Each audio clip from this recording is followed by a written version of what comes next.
It hasn't even been a full week, but Destiny has shipped over $500 million worth of sales.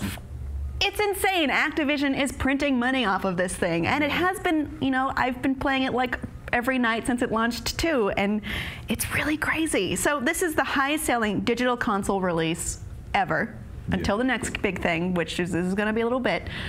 It's incredible. Now, we've been playing, you've been playing for probably even longer than I have. I mean, we both played in the alpha and beta, I'm sure.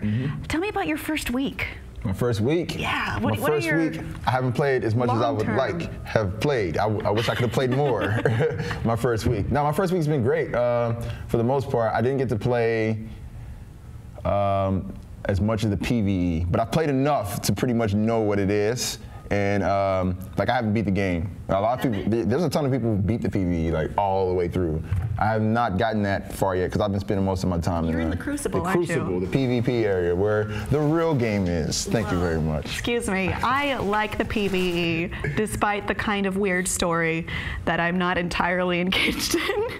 I think that's the thing for me. I feel like the PvE is just kind of like a placeholder for the PvP in a lot of ways. But that's only because, like, for as far as like RPG games go, I've played like Borderlands. You know, I've played like Fallout. I've played different action RPGs that have like, you know, some depth to them. And I feel like this isn't as deep, you know, on that side as it is for the PvP. Do you think that'll come out later in the DLCs or not so much?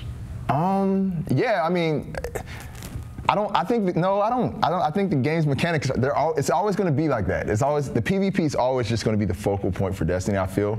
Like, the strongest area, at least for me, I think. And they're going to roll out expansions and stuff and add stuff to it, but unless they like adding vehicles or, you know, finding a way to tie this really convoluted story together, because the story is just all over the place. To be real, yeah, the story is not up to my high expectations. Yeah. You know, I'm not as invested, you know, finding the traveler and taking care of the darkness. You know, it can be a little heavy-handed at times, and story does matter to me. But aesthetically, I love this game. I love the way the armor looks. I love the worlds that they've created. I'm very glad I'm playing this on next gen and not, you know, Xbox 360 or PS3.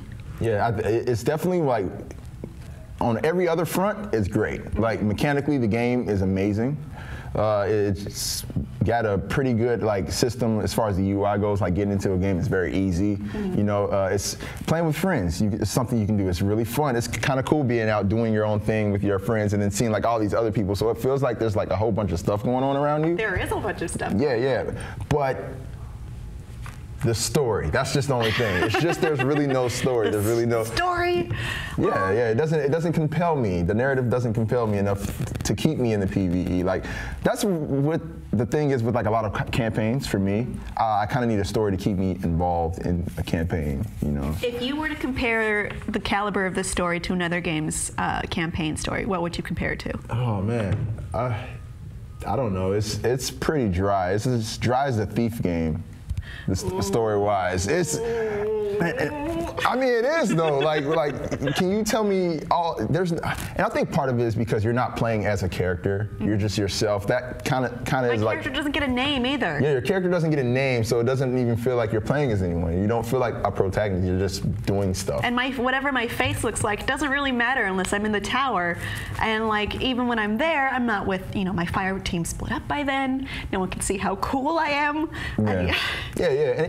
And I think it's okay for this game because it's not about the story.